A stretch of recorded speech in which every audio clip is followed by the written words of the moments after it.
नमस्कार, मैं Babulal Jangid YouTube channel BL Jangid में आपका स्वागत है। आज हम कक्षा 10 की प्रश्नावली समांतर श्रेणी जो प्रश्नावली है 5 की, उसका जो हमने प्रश्न कर लिए थे 5.2 में, कौन सी में 5.2 में हमने प्रश्न कर लिए थे, वो हमारे पास एक्सरसाइज 5.2 के प्रश्न हमने 17 कंप्लीट कर लिए। उससे आगे देखिए, ओके है।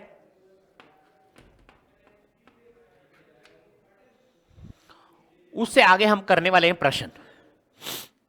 पीछे की प्रश्नावली में कोई डाउट है तो पीछे की वीडियो आप देख लीजिएगा, और उसके बाद यदि समझ में नहीं आते तो उससे आगे, जैसे आप आज ही यहाँ क्लास ज्वाइन करोगे तो हो सकता है समझ में नहीं आए, तो पीछे का वीडियो पहले देख लें, उसके बाद में आप देखते जाएंगे आगे टू आगे, नेक्स्ट टू नेक्स्ट देखते जाएंगे तो आपके समझ में आ जाएगा। तो अपनी क्लास ज्वाइन कीजिए जल्दी जल्दी और स्टार्ट कर दें, ओके है। 1-2-5 मिनट जल्दी जल्दी अपनी क्लास ज्वाइन कीजिएगा, जल्दी जल्दी जितना हो सके उतना। हर क्लास आपको अवेलेबल हो रही है, हर क्वेश्चन हर उदाहरण आपको मिलेगा, ठीक है। कहीं भी आपको यूट्यूब पे आपका यूट्यूब है उस पर क्लिक कीजिए और देखिए, ठीक है। तो जल्दी जल्दी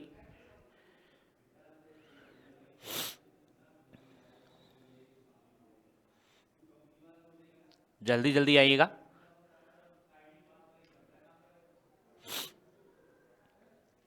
ओके है, तो देखिए करते हैं स्टार्ट।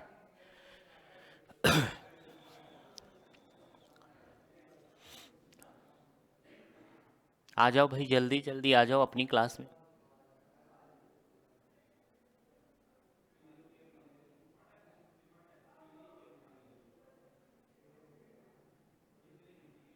ओके है, बहुत अच्छे बच्चे हैं, आ रहे हैं, ठीक है ठीक है ठीक है। सबको गुड इवनिंग है, गुड इवनिंग गुड इवनिंग, सभी को good evening, all of you good evening all of you, ठीक है। सभी को बोल दिया है, फिर बीच में आपके कमेंट्स देख लेंगे। तो इससे पहले स्टार्ट करें तो देखिए, किसी एपी के चौथे, एपी तो बोल ही रखिए, उसने क्या कहा है, चौथे चौथे पद की बात कर रहा है, और 8वें पदों का योग दिया है 24, पद दिया है पद। अब इसका मतलब मैं समझाऊं आपको, एक बात तो यहां तक ही बन जाएगी आपकी, कहां तक बन जाएगी भाई, यहां तक ही बन जाएगी आपकी एक बात। उसके बाद यहां लिखा है अगेन इसने कि छठे पद और 10वें पदों का योग 44 है। दूसरी बात वहां से बन जाएगी, मतलब समीकरण बन जाएगा आपका, ओके है। दो समीकरण बन जाएंगे आपके पास में। उसके बाद कहा है कि एपी के प्रथम 3 पद ज्ञात कीजिए। इसमें इसने पहले से बोल दिया है कि प्रथम 3 पद ज्ञात करने हैं एपी के। तो पहली बात तो ये है ना कि एपी के प्रथम 3 पद कौन से होते हैं, पहला कौन सा होता है। तो हमें जो ज्ञात करना है वो देख लो, पहले पहले ज्ञात वाले की तरफ जाते हैं हम। तो ज्ञात ये करना है,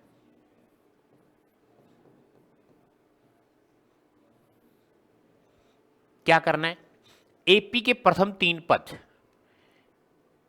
एपी के प्रथम 3 पद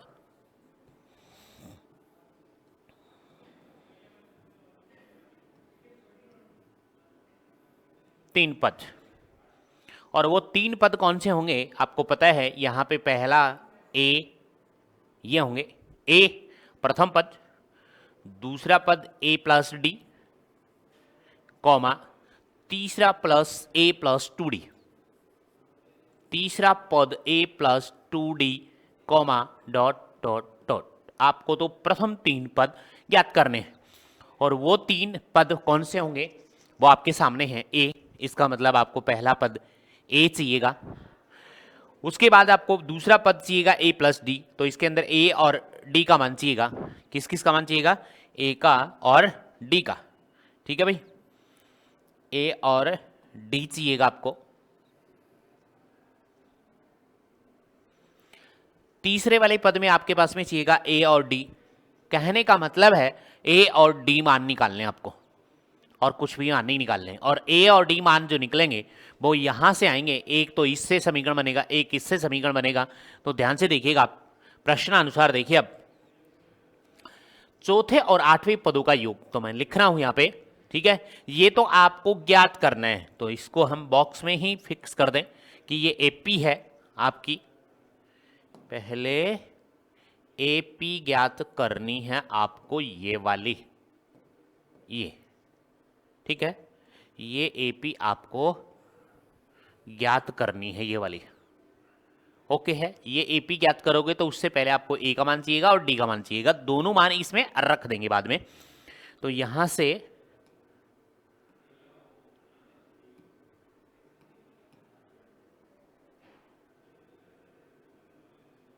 ठीक है, ये आपको एपी ज्ञात करनी है, इसके अंदर मान रखने हैं आपको बाद में ए और डी का मान निकालने के बाद। अब देखो आप, चौथे और आठवें पदों का योग तो मैं यहां लिख रहा हूं, चौथे और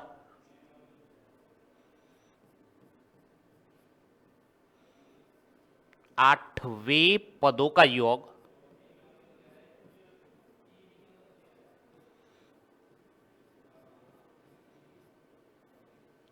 का योग, दोनों का योग कितना दे रखा है, बराबर में दे रखा है 24, ठीक है। अब इसको हम मैथमेटिक्स में कन्वर्ट कर देंगे। तो यहां से देखिए चौथे पद, तो चौथे पद को आप लिखते क्या हो, ध्यान से देख लेना। इस चौथे पद को आप लिखते हो A4 लिखते हो ऐसा, बिल्कुल। और आठवें पदों का, दोनों का क्या करना है, योग। तो आठवें पद को लिखते हो प्लस में A8 और दोनों का योग दे रखा है 24। ये बात बोली है इसने, ठीक है यहां तक। अब इस A4 को आपको पता है, इससे पीछे वाले प्रश्न बहुत सारे कर लिए हैं इसी पैटर्न पे। तो A4 को जो लिखोगे आप, उसको लिखोगे A प्लस में 3D प्लस A8 को लिखोगे A प्लस में 7D बराबर में कितना, 24। देखो यहां तक बन जाएगा, अब समीकरण बन जाएगा आराम से। ये एक एप्पल और ये एक एप्पल, तो कितने एप्पल बन जाएंगे, 2 एप्पल बन जाएंगे। तो नेक्स्ट वाले में आपके पास में ये आएगा यहां से 2 एप्पल प्लस में, और यहां से हम डी और निकाल लें। डी देखो कितने हैं, डी 3D ये हैं और 7D ये हैं। तो 3D और 7D कितने हो गए, डी डी वाले जुड़ जाएंगे, तो 7 और 3 10D बन जाएंगे। तो ये बन जाएंगे आपके पास में 10D बराबर में कितना आ जाएगा, 24 बन जाएगा। 24 तो है इसमें। तो अब इस वाले दोनों में कॉमन दिख रहा है आपको कि 2 कॉमन आ रहा है, नहीं कॉमन लोगे तो भी बन जाएगा, पर कॉमन लेने से छोटी संख्या बन जाएगी।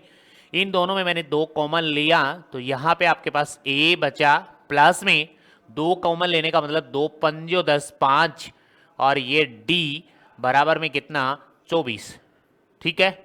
यहां लिख भी देता हूं, ये क्या है, आपने क्या 2 कॉमन लिया है यहां पे, ओके है, 2 को क्या किया है, कॉमन लिया। ये वाला गुणा में संख्या है तो ये भाग में चली जाएगी, और डायरेक्ट यहां से भी काट सकते हैं। 2 को इससे काट दिया तो यहां पे आपके पास में कितना आ गया, 12। देखो यहां से ध्यान से देखो, ये गुणा में संख्या है और इसके भाग में चली जाएगी, राइट है यहां तक, ओके है। अब आपके पास जो समीकरण बनेगा वो बनेगा A प्लस में 5D बराबर में कितना, 12, और ये समीकरण नंबर आपका हो गया फर्स्ट, ओके है यहां तक किसी की डाउट नहीं है, बोलो है क्या यहां पे। पुनः इसने कहा है, पुनः देखो प्रश्न में क्या कहा है, आगे की बात देखो, छठे और 10वें पदों का योग। अब की बार छठे और 10वें पदों का योग बोला है, यानी ये कहा है पुनः कि छठे और 10वें पदों का योग कितना है, 44 है। देखो छठे और 10वें पदों का योग 44 है, तो हमने 44 लिख दिया है यहां पे। अब इसको हम मैथमेटिक्स में कन्वर्ट कर देंगे। किस में कन्वर्ट कर देंगे? मैथमेटिक्स में। ठीक है, मैथमेटिक्स में कन्वर्ट करना है तो छठे पद को लिखते क्या हैं आप? इस छठे वाले पद को आप लिखोगे A6 प्लस, और 10वें इस पद को लिखोगे, वो लिखोगे आप A10, दोनों का योग दे रखा है 44। ओके, A6 को क्या लिखते हो? छठे पद को क्या लिखते हो? A तो लिखा ही जाएगा, प्लस 6 है तो एक कम करके 5D लिख दोगे, तो इसको लिखोगे आप A प्लस में 5D, प्लस में 10वें पद को लिखोगे A प्लस में 9D, और बराबर में कितना? 44 चल रहा है। ओके है। अब देखो यहाँ पे A को जोड़ देंगे और D वाले को जोड़ देंगे। यहाँ पे एक एप्पल और एक एप्पल, कितने एप्पल बन जाएंगे भाई? यहाँ से बन जाएंगे आपके पास में 2A एप्पल बन गए, प्लस D वाले पार्ट अलग जोड़ लें तो D 5D ये रहे और 9D ये रहे, 9 और 5 हो जाएंगे 14D, तो यहाँ से बन जाएगा आपके पास में 14D बराबर में 44। देखो यहाँ तक कोई डाउट है तो बोलो जल्दी, तब तक मैं कमेंट पढ़ लेता हूँ आपके कौन से अच्छे बच्चे हैं।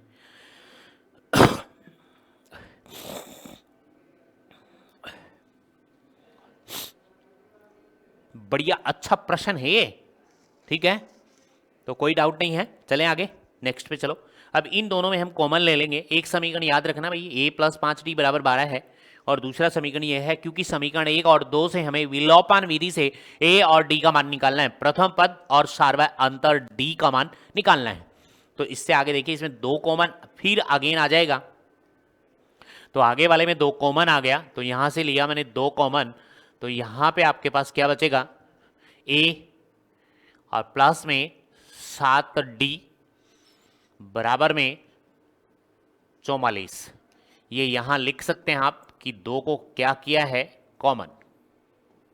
ठीक है, अब ये 2 इसको काट देगा, देखो यहां से सही है, 2 कॉमन लिया तो A बचा, और 2 7 14, 7 बचेगा यहाँ पे, 7D बराबर 44, बराबर 44। यहां से ये 2 इसके भाग में ले जाओ, या डायरेक्ट यहां से काट सकते हैं, तो ये आ जाएगा आपके पास में कितना? 22। कितना आ जाएगा? 22। तो ये समीकरण A प्लस में 7D बराबर में कितना आएगा? 22। और ये समीकरण आप क्या मानेंगे? समीकरण नंबर 2। अब समीकरण नंबर 1 व 2 से, तो समीकरण नंबर 2 पहले से लिखा है, और दूसरा आ जाएगा A प्लस में, ये दूसरा समीकरण चेक कीजिए, यानी पहला समीकरण A प्लस 5D बराबर 12, A plus 5D, A plus 5D बराबर में 12, समीकरण नंबर 1। पहले भी आपको बताया है कि पहले समीकरण 2 लिखो, चाहे नीचे आप समीकरण 1 लिखो, पहले ऊपर समीकरण 1 लिखो, नीचे समीकरण 2 लिखो, तो कोई डाउट नहीं होना चाहिए। यहाँ पे जो आपकी मर्जी है वैसे लिखेंगे। अब इनमें आप चेक करोगे कि इसमें A है, D है, A और D है, मतलब चर राशि के रूप में हमारे पास में A और D आ रहे हैं, तो A और D का मान निकालने के लिए विलोपन विधि, दोनों में A बराबर चल रहा है, लेकिन पहले से प्लस और माइनस नहीं है, तो चिन्ह बदलने के लिए घटाने पर लिखना होगा। तो यहाँ पे लाइन खींचेंगे और यहाँ लिखोगे आप घटाने पर लिखने पर चिन्ह बदले जाएंगे नीचे वाले समीकरण के। जो नीचे जो समीकरण लिखा है उसके चिन्ह चेंज किए जाएंगे, साइन चेंज करेंगे। तो यहां से देखिए, ये हो गया माइनस का, ये प्लस का है तो ये माइनस का, ये 12 प्लस का है तो किसका हो गया? माइनस का। ये चिन्ह कौन से समीकरण के बदले जाते हैं? जो नीचे आपने समीकरण कौन सा लिख रखा है, 1 या 2, कौन सा भी लिख रखा है, उसके समीकरण के चिन्ह बदले जाएंगे। यहां से माइनस का A और प्लस का A कैंसिल आउट हो गया ये दोनों। अब यहां पे D आ जाओ, ये 7D है और 7D में से माइनस के 5D गए, तो यहाँ पे आपके पास में 2D बचेगा, और बराबर में यहाँ पे आ जाओ, ये 22 प्लस के हैं और माइनस के 12 हैं, तो 22 में से 12 माइनस करोगे तो आपके पास में कितने बचेंगे? 10। 2 में से 2 गया 0, 2 में से 1 गया तो 1। ओके, यहाँ तक। अब यहाँ से ये 2 इससे डायरेक्ट काटो, यहाँ इसके भाग में भाग, जो मर्जी आपकी है, यहाँ से भी काट सकते हैं। 2 पंजो 10, क्योंकि ये कट गया। ऐसा क्यों कटा? क्योंकि इसके गुणा में है, गुणा में संख्या है, इसके माइनस में मत भगाने देना। यहाँ पे गुणा में संख्या होती है, भाग में जाती है, तो भाग में जाने का मतलब यहाँ से काट दो सीधा डायरेक्ट। तो आपके पास में डी का जो मान आया है वो आपके पास में कितना आया है 5। ठीक है, इसको हम बॉक्स में फिक्स कर देते हैं। ठीक है भाई, ये लो डी का मान हमारे पास कितना आ गया 5। यहां तक चेक कर ले आराम से। अब डी का मान निकाल तो लिया हमने, अब किसका रह गया ए का। तो ये डी का मान आप समीकरण नंबर 1 में रखो, समीकरण नंबर 2 में रखो, आपकी मर्जी है, आप कौन से भी समीकरण में रख सकते हैं। ओके है क्या यहां तक? ओके ठीक है, तो इससे आगे चलेंगे कि डी का मान समीकरण नंबर 1 में रखने पर, ठीक है, तो इससे आगे डी का मान समीकरण नंबर 1 में रखने पर, समीकरण नंबर 1 में रखने पर एक छोटा समीकरण है, 1 में भी रख सकते हैं 2 में भी रख सकते हैं, समीकरण नंबर 1 में रखने पर, 1 में रखने पर, ठीक है, समीकरण नंबर 1 में मान रखेंगे आप, तो समीकरण नंबर 1 तो ये है a प्लस 5d बराबर 12, a प्लस 5d बराबर में 12, ये समीकरण नंबर 1 है। और d का मान जो हमने निकाला है कितना 5, वो मान इसमें रखेंगे। देखो यहाँ पे d का मान 5, यहां लिख भी सकते हैं कि d बराबर, बिकॉज d का मान लिख भी दिया वैसे तो, d बराबर क्या है 5, d का मान हम 5 रख रहे हैं। तो यहां से आ जाएगा आपके पास में a प्लस में 5 गुणा में d की जगह मान रखा है कितना 5 और बराबर में कितना है 12। ओके है, a प्लस में 5 को 5 से गुणा किया 25 और बराबर में 12। यहाँ पे आपके पास में a बराबर में 12 माइनस का 25। अब ध्यान से देखिएगा, ये 25 है, ये प्लस में है और इस साइड जाएगा बराबर में, तो पहले से प्लस है तो इस साइड जाके 25 ओनली माइनस का होगा, ये तो प्लस का ही रहेगा ना, तो 12 माइनस 25। तो यहां से आपके पास में बचेगा a बराबर आपके पास में माइनस का कितना आ गया 13। 12 में से 25 जाएंगे तो माइनस के कितने बचेंगे 13। ओके है, तो यहां से ये मान आपके पास आ चुका है किसका a का, ये a का मान आपके पास आ गया। इसको बॉक्स में लिख देते हैं। ओके है भाई, ये लो हमने ये बॉक्स से लिख दिया है, यहां तक a और d का मान हमने प्रॉपरली निकाल लिया है। अब हम AP निकालेंगे। अब प्रश्न की तरफ चलते हैं। देखो प्रश्न में क्या पूछा है, अच्छा प्रश्न है, इस AP के प्रथम 3 पद ज्ञात कीजिए। तो प्रथम 3 पद ज्ञात करने के लिए ये हैं a plus D a plus 2d, ये प्रथम 3 पद हमें ज्ञात करने हैं इस AP के। तो प्रथम 3 पद ज्ञात करोगे तो यहां पे आगे नेक्स्ट देखो, ठीक है, AP के प्रथम 3 पद तो आपको लिखने हैं अब प्रश्न में, AP के प्रथम 3 पद, 3 पद, प्रथम 3 पद, और वो प्रथम 3 पद कौन से हैं पता है ना, तो यहां से लिख रहा हूं मैं, ध्यान से देख लेना। प्रथम 3 पद हैं आपके पास में a plus D a plus 2d, ठीक है, और कॉमा आगे डॉट डॉट लगा सकते हैं। अब इसे मान रख दो a का और d का। a का मान कितना आया -13, तो a की जगह रखोगे आप -13, ठीक है, कॉमा a की जगह माइनस का 13 और प्लस में यहाँ पे d का मान कितना है आपके पास में 5, तो d की जगह 5 रख दिया, कॉमा a का मान अगेन -13 प्लस में 2 गुणा में d का मान आपने रखा 5, comma dot dot dot.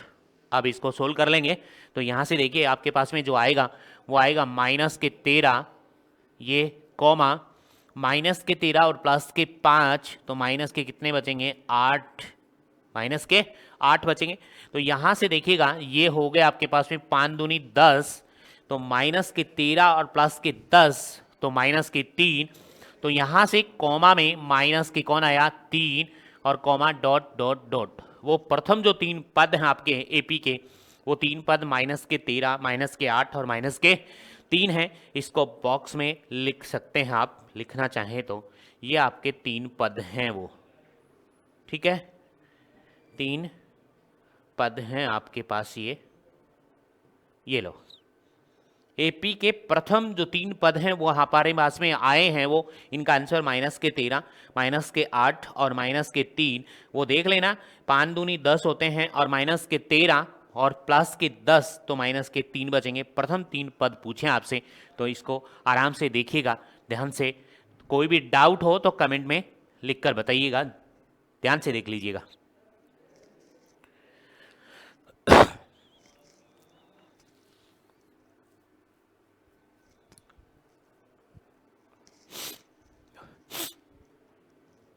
Okay भाई, यहां तक अच्छा प्रश्न था, कतई जबरदस्त। इससे नेक्स्ट वाले प्रश्न भी चलते हैं। अब बढ़िया प्रश्न है, ऐसा मत समझ लेना कि प्रश्न नहीं है, बढ़िया बढ़िया प्रश्न है, अच्छे अच्छे। इससे आगे आने वाले प्रश्न जो भी हैं, ये प्रश्न भी बोर्ड में आया हुआ है कई बार, ये प्रश्न, ठीक है। जो प्रश्न करेंगे बच्चे, पढ़ेंगे, आराम से आ जाएंगे, इसी में से आएंगे प्रश्न। ध्यान से देखो अब। सुब्बा राव ने 1995 में 5,000 रुपए के मासिक वेतन पद कार्य आरंभ किया। आरंभ करना मतलब पहला, तो मासिक वेतन जो जितना है उसका, ठीक है। तो आपने लिखा कि सुब्बा राव ने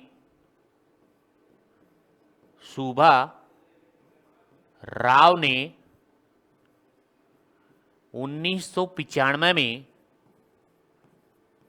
में, ठीक है, मासिक वेतन पद आरंभ किया। में मासिक का मतलब है महीने में, एक महीने का मासिक वेतन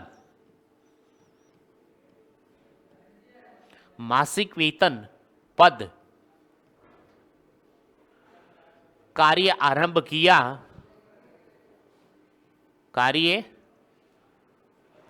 किया इन्होंने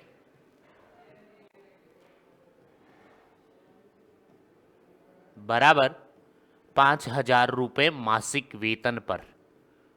मासिक वेतन है ये फर्स्ट का, तो मासिक वेतन है तो इसका मतलब हम लिख सकते हैं प्रथम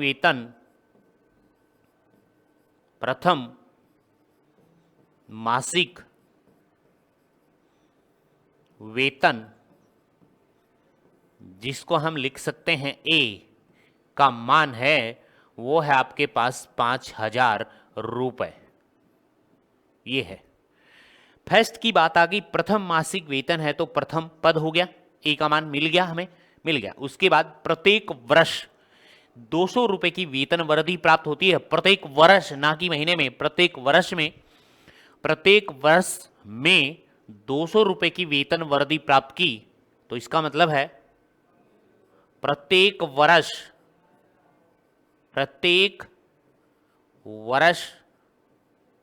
ठीक है, वेतन वृद्धि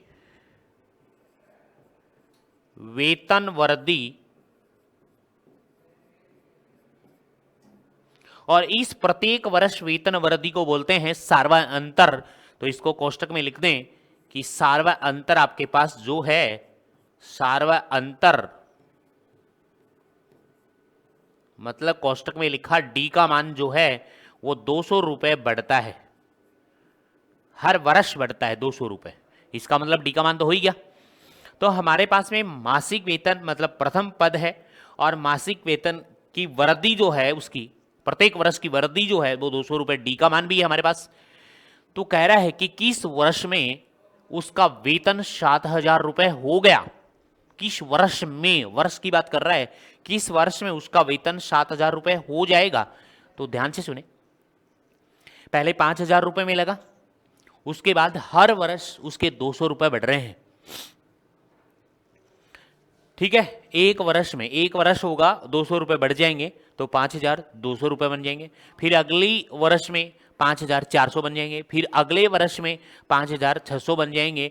तो कह रहा है कि 7,000 कब बन जाएंगे वो रुपए, कितनी साल में बन जाएंगे? पहले साल में 5,000, फिर 5,200, 5,400, 5,600, 5,800, ऐसे बन के ये साल गिनी जाएंगी। वो पूछे है उसने कितनी साल बनेंगी।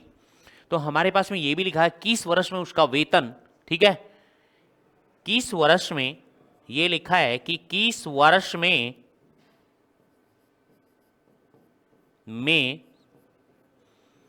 उसका वेतन 21 वर्ष में उसका वेतन, कहने का मतलब 7,000 रुपए हो जाएगा। तो 21 वर्ष में उसका वेतन मतलब AN, लास्ट ही तो है, अंतिम पद इतना रुपए हो जाएगा हमारे पास में 7,000 रुपए है ये लो जी। 21 वर्ष में पूछा है तो इसका मतलब AN दिया है 7,000 रुपए, 7,000 रुपए हो जाएगा। तो हमारे पास में AN का मान 7,000 रुपए दिया है। अब देखो फॉर्मूले को देखकर आप उत्तर देंगे कि हमारे को A का मान भी मिल रहा है, D का मान भी हमारे पास में है, AN का मान भी है। तो किस वर्ष में, वर्ष का मतलब N का मान आपसे पूछा है, ओनली किसका मान पूछा है? N का मान आपसे पूछा है। तो यहां से आगे देखिए, तो आपसे ज्ञात क्या करना है? ज्ञात करना है, ज्ञात करना है किस वर्ष में, किस वर्ष में, और किस वर्ष में 7,000 रुपए हो जाएंगे, रुपए हो जाएंगे। तो कहने का मतलब है हमारे पास में जो पूछा है, उत्तर जो पूछा है वो N का मान पूछा है, यानी पद ये ज्ञात करना है। N का मान हमें क्या करना है? ज्ञात करना है। अब सीधा सीधा डायरेक्टली फॉर्मूला लगाना है, और वो फॉर्मूला है AN के पदों का। तो AN, N वां पद बराबर A प्लस में N-1 इंटू में D, ठीक है। AN का मान कितना दिया? 7,000 रुपए, जो हो जाएगा लास्ट में, तो इसका मतलब अंतिम पद तो है। तो ये 7,000 रुपए यहाँ पे आपको AN का मान दिया, बराबर A का मान मासिक वेतन 5,000 रुपए उसके वेतन पे, प्लस में कोष्टक स्टार्ट, यहाँ पे N-1 और कोष्टक बंद, इंटू में D का मान प्रति वर्ष कितने रुपए वो वृद्धि कर रहा है। तो यहां से आपके पास में आएगा 200 रुपए की वृद्धि हो रही है। ओके है।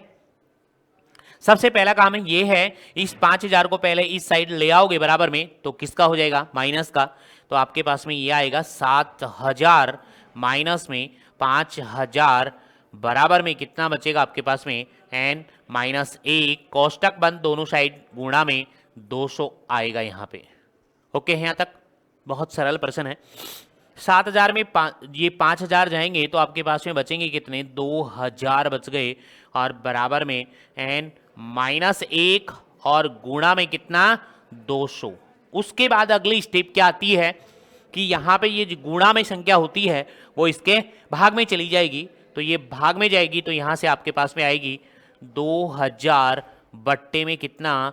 200, और बराबर में आपके पास में क्या आएगा? N-1 कोष्टक भी खोल दिया इसका।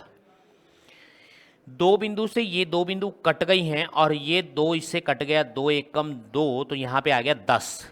कितना आ गया? 10। कितना आ गया भाई? 10। तो अगली स्टेप में आ जाओ। यहाँ पे आपके पास ये मिला कि 10 बराबर में कौन? N-1, राइट है। ये वाला -1 इस साइड बराबर में आएगा, तो यहाँ पे आपके पास में 10 और प्लस में 1 बराबर में कितना आएगा? N। N का मान आ गया।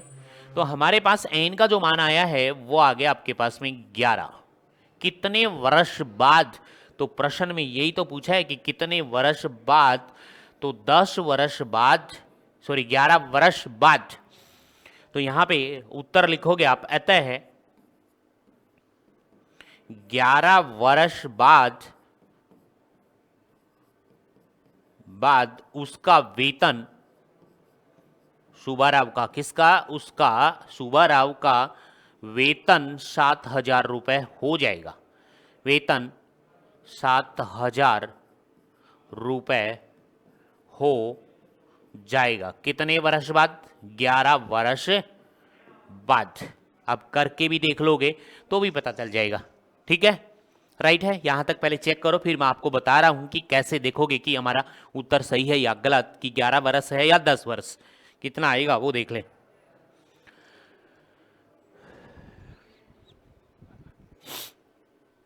देखो उत्तर तो हो गया 11 वर्ष बाद, 11 वर्ष बाद। ठीक है, अब देखना इसको जांच कर रहे हैं। जांच करने का तरीका देखिएगा। पहले आपके पास में पहले वर्ष में कितने रुपए थे? 5,000 रुपए थे एक वर्ष। दूसरी वाली वर्ष में उसके पास आए 5,200।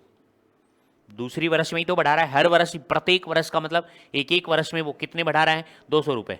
अब इसमें 200 और बढ़ा देगा तो 5,000 कितने बन जाएंगे? 400। फिर 5,000 कितने बन जाएंगे? 600। फिर 5,000 कितने बन जाएंगे? 800। और फिर 5,200 जोड़ोगे तो 6,000 बन जाएंगे। और फिर 6,000 में जोड़ोगे तो 6,200। फिर 6,400। फिर 6,000 कितने बन जाएंगे भाई? 600। फिर 6,000 कितने बन जाएंगे? 800। और फिर कितने बन जाएंगे? 7,000 रुपये। बन गए कि नहीं बन गए? देखो पहले वर्ष में आपके 5,000 थे, फिर दूसरे वर्ष में उसने 200 रुपये और बढ़ा दिए, 2 वर्ष। फिर अगली वर्ष में इतने बढ़ा दिए, ये आ गई, फिर ये आ गया, फिर यहाँ से ये आ गया, फिर यहाँ से यहाँ आ गया, और यहाँ से फिर ये बढ़ गया, फिर यहाँ से ये बढ़ गया, यहाँ से फिर यहाँ तक आ गया, और फिर यहाँ से यहाँ तक आ गया। लास्ट 7,000 ही तो देखना है। तो देखो 1 वर्ष, 2 वर्ष, 3 वर्ष, 4, 5, 6, 7, 8, 9, 10 और ये 11 वर्ष बन रहे हैं कि नहीं बन रहे? तो 11 वर्ष में उसका जो वेतन है वो 7,000 रुपये हो जाएगा, मतलब अंतिम पद बन जाएगा वो उसका। डायरेक्टली पूछा आपसे, वो रफली कार्य था ये वाला, कि आप करके भी देख सकते हैं। देखो कितना रुपए बढ़ रहा है, वो 200 बढ़ा रहा है। तो 7,000 जहां भी हो जाए वहीं पे खत्म कर दो और उसका वर्ष गिन लो आप। 1, 2, 3, 4, 5, 6, 7, 8, 9, 10 और 11। 11वें वर्ष में उसके 7,000 रुपए हो जाएंगे। ओके है यहां तक? कोई डाउट हो तो कमेंट में लिखो और बताइएगा मुझे, ठीक है? कमेंट में लिखकर जरूर बताइएगा यस या नो। चलें अगले प्रश्न पे। यहां तक कोई डाउट है तो जल्दी बोलेंगे। दोबारा बता देता हूं, देख लेना ध्यान से। देखो सुब्बाराव ने 1995 में, ये बात तो ऐसे लिखी है 1995 में, वर्ष पूछ लेता वो किस वर्ष में, ठीक है? तो प्रत्येक वर्ष में ये कह रहा है किस वर्ष में उसका वेतन 7,000 रुपये हो जाएगा, 11 वर्ष में, ठीक है? और 11 वर्ष में तो 11 1995 में जोड़ दोगे 11 तो अपने पास वर्ष भी आ जाएगा। ओके है? और वैसे पूछा है कि 11 वर्ष है तो 11 वर्ष में हो जाएगा, और साल निकालनी है आपको तो 1995 में 11 जोड़ देना, अपने आप साल आ जाएगी। इसमें 1995 में आप प्लस कर देना 11 साल, अपने आप अगली जो जितनी साल है वो ईयर आ जाएगी, ईयर साल, ठीक है? यदि साल आपसे पूछे, लेकिन इसमें तो ये पूछा किस वर्ष में, वर्ष की बात कर रहा है, 11 वर्ष में जाके बनेंगे। 1 वर्ष, 2 वर्ष, 3 वर्ष, 4 वर्ष, 5 वर्ष, ऐसे वर्ष। तो 11 वर्ष में इसका इतना मूल्य हो जाएगा। इतने में लगा था वो, हर वर्ष 200 रुपए उसके बढ़ रहे हैं, तो हर वर्ष का मतलब उसके डी का मान 200 दिया है। और वो कितना रुपए हो जाएगा आगे की बात करें तो ए एन का मान होता है। वो किसका मान होता है भाई? ए एन का मान होता है। ओके है? चले नेक्स्ट पे। तो अच्छे अच्छे प्रश्न है, आया हुआ प्रश्न है, ध्यान से देख लेना दोबारा एक एक बार। ये लो जी, सुब्बाराव वाला प्रश्न आया हुआ है, कई बार बोर्ड में आया हुआ है। तो ये प्रश्न देखिए, अगला प्रश्न नंबर 20 है, 5.2 की प्रश्नावली का 20वां प्रश्न है। रामकली ने किसी वर्ष के प्रथम सप्ताह में, प्रथम सप्ताह की बात कर रहा है तो प्रथम ए पद हो गया, प्रथम सप्ताह, ठीक है? प्रथम की बात कर दी तो कहने का मतलब ए का मान आपको दिया है। प्रथम सप्ताह में 50 रुपए की बचत की, प्रथम सप्ताह में बचत की, मतलब ए का मान आपको दिया है उसने। कितने रुपए की बचत की? 50 रुपए की बचत की उसने। प्रथम सप्ताह में, किसी वर्ष के प्रथम सप्ताह की बात कर रहा है, कोई वर्ष है और उसमें प्रथम सप्ताह की बात कर रहा है वो, राइट है। बचत की और फिर अपनी साप्ताहिक बचत जो है वो 17.5 बढ़ती जाती है। साप्ताहिक ही बोल रहा है तो सप्ताह में बचत करती है, तो साप्ताहिक बचत है वो 17.5 बढ़ती जाती है, बढ़ाती जाती है। वो 17.5 रुपए बढ़ा दिए, 17.5 बढ़ा दिए, ऐसे। तो यहां से क्या है, साप्ताहिक बचत, ठीक है, साप्ताहिक बचत, साप्ताहिक बचत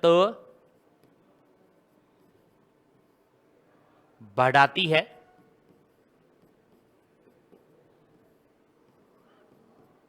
तो कहने का मतलब क्या है, ये इसका सार्वय अंतर है, ये सार्वय अंतर डी का मान जो है वो इतने रुपए बढ़ाती जाती है, वो डी का मान 17.5 रुपए, इतने रुपए वो हर साप्ताहिक में अपने बढ़ाती जाती है और डालती जाती है, बचत करती जाती है। कहने का मतलब पहले 50 रुपए बचत की, उसके बाद नेक्स्ट उसने 17.5 रुपए इसमें बढ़ा दिए, उसने इसके अंदर 17.5 रुपए और बढ़ाकर बचत कर ली, फिर उसने और 17.5 और बढ़ा दिए और 17.5 बढ़ा दिए, ऐसे बढ़ाती जाती है वो। तो आपके बाद ये पूछा है, यदि nवें सप्ताह में उसकी साप्ताहिक बचत इतने रुपए हो जाती है nवें सप्ताह में, तो nवें सप्ताह में इतनी रुपए बचत हो जाती है, तो n का मान ज्ञात कीजिए। तो इसका मतलब इतने रुपए बचत हो जाती है, तो ये कौन है, an ही तो दिया मैं। तो यहां पे साप्ताहिक बचत nवें सप्ताह में, nवें सप्ताह में, ठीक है, बचत हो जाती है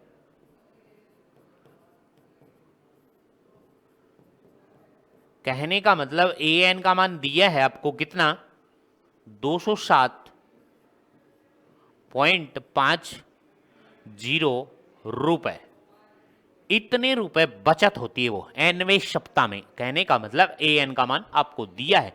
ऐसा प्रश्न सुबारा वाला निकाला सेम टू सेम। तो कह रहा है कि n का मान ज्ञात कीजिए, तो आपको ज्ञात क्या करना है, n का मान लिख देता हूं यहां पे, ज्ञात करना है, साफ साफ लिखा इसने, तो ज्ञात करना क्या है, n का मान बराबर n, ठीक है, ज्ञात करना है n का मान, n का मान। यहां तक देखिए सब कुछ लिखा है। साप्ताहिक पहले ही स्टार्टिंग में बोलेगा वो a का मान है, उसके बाद जो भी बढ़ोतरी होती है उसकी वो d का मान होता है, और जो बचत की जाती है लास्ट में वो an का मान होता है। तो यहां पे आपके पास में an का फॉर्मूला पूरी प्रश्नावली में, इसमें 5.2 में an का फॉर्मूला लगा है, nवें पद का ज्ञात करने का सूत्र लगा है। यहां तक देखिए आप।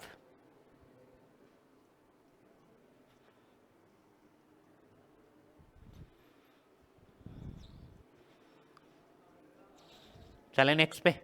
यहां पे अब आपको क्या करना है, इससे आगे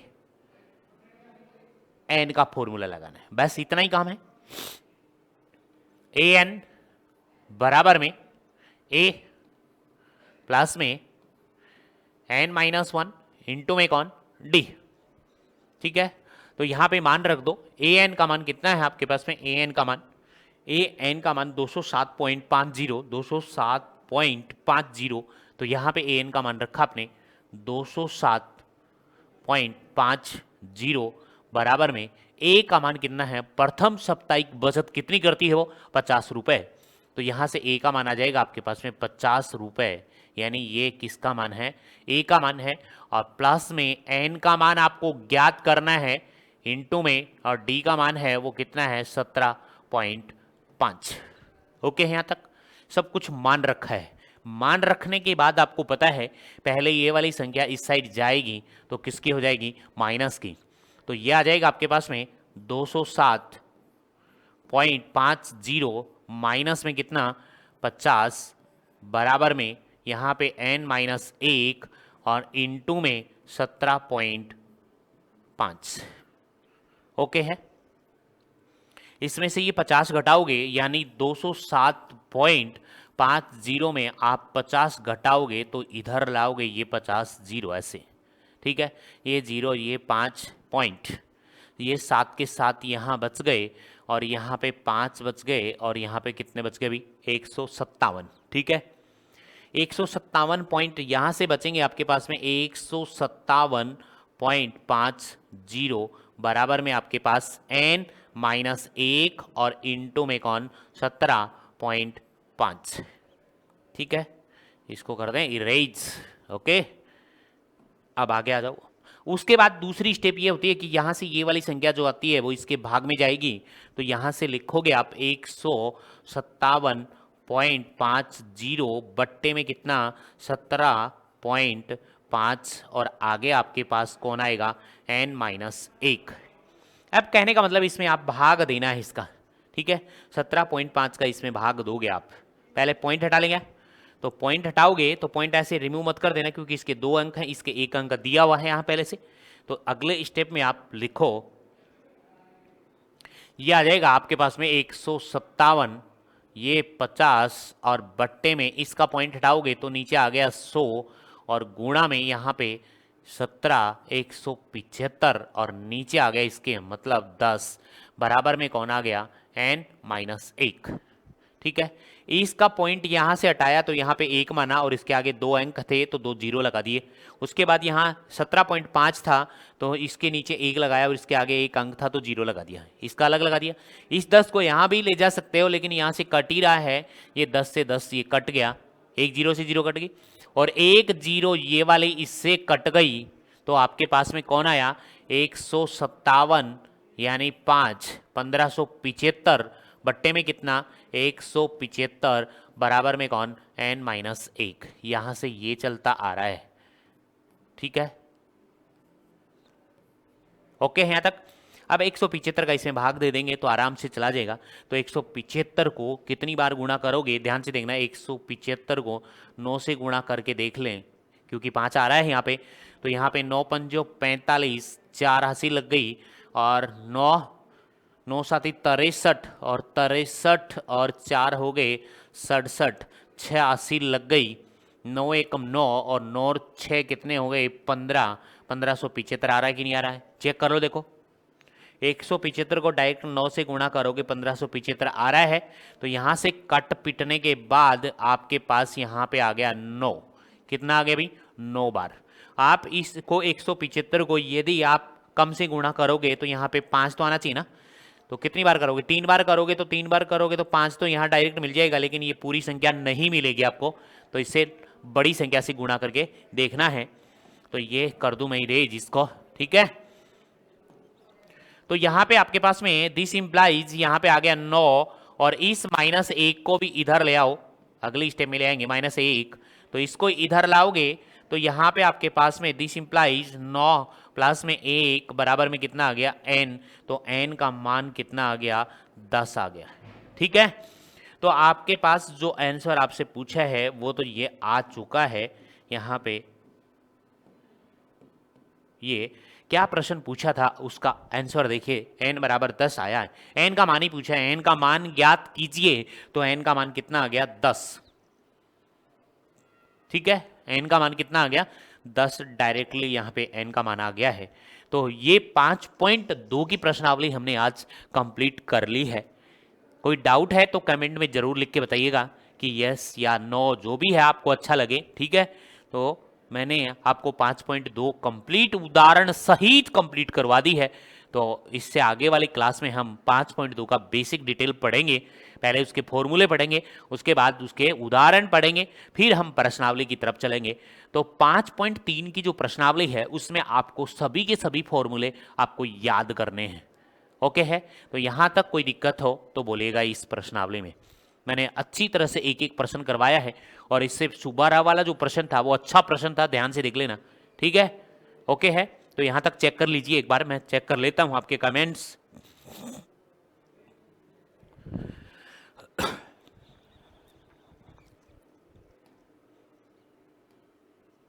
देखो दोबारा देख लो इसको। प्रथम सप्ताह में 50 रुपये बचाती है, प्रथम सप्ताह में 50 रुपये रख ली। उसके बाद में कह रही है कि वो 17.5 रुपए हर सप्ताह में वो बढ़ाती जाती है, मतलब अगले सप्ताह में वो बढ़ाएगी तो 50 में 17.5 रुपए बढ़ाकर रख देगी। फिर अगले सप्ताह में जो बढ़ाएगी तो जो 50 में 17.5 रुपए और जोड़े थे उसमें और 17.5 रुपए और जोड़ देगी, फिर रख देगी। ऐसे एपी बन जाएगी आपकी, क्या बन जाएगी? एपी। तो कहने का मतलब ये जो बढ़ता जा रहा है, जो साप्ताहिक बचत बढ़ाती है, ये वो क्या है? अंतर चलता है वो। तो अंतर चलता है तो पहले ही समझ लेते हैं हम, वो डी का मान है। एपी बनाने की जरूरत ही नहीं है, डी का मान है। और कह रहा है कि nवें सप्ताह में उसका साप्ताहिक बचत, nवें सप्ताह का मतलब 10वें सप्ताह में, हमारे पास n का मान आया ना, तो 10वें सप्ताह में उसका 207.50 रुपए हो जाएगा। यहां तक ये कंफर्म है, ठीक है। उसके बाद आपको इसके अंदर फॉर्मूला लगाना है और कुछ नहीं करना। फॉर्मूला एन का लगा है, पूरी प्रश्नावली में एन वाला फॉर्मूला लगा है। ओके है? कौन सा फॉर्मूला लगा है? एनवा फॉर्मूला लगा है पूरी प्रश्नावली में। ओके है? ठीक है। उसके बाद फॉर्मूला लगाने के बाद में पहली संख्या ये इधर आएगी, माइनस हो गई, माइनस बच गई। उसके बाद गुणा वाली संख्या भाग में जाती है, गुणा वाली भाग में जाने के बाद इसमें कट गई। कटने के बाद आपके पास में एन का मान कितना आ गया? 10 आ गया। एन का मान ही पूछा था। तो आज की क्लास, उम्मीद है मुझे आपके समझ में आई होगी। तो आज की क्लास यहीं पे फिनिश करते हैं। Okay, bye bye.